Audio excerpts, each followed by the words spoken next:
سلامونه دوستانو، راځئ چې یو مهم لغت زده کړو په الماني ژبه باندې.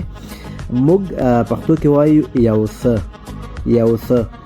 څه ته په الماني ژبه کې وایي etwas.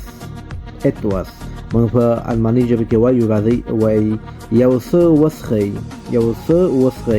په الماني ژبه کې وایو trink etwas. بیا موږ څه چاته وایو یو څه ووایه، بیا داسې وایو sag etwas. بیا موږ وایو زه یو څه اورم، دا جمله بیا داسې وایو Ich höre etwas. زه یو څه اورم. او کله چې موږ وایو زه یو څه جوړوم، نو دا جمله داسې وایو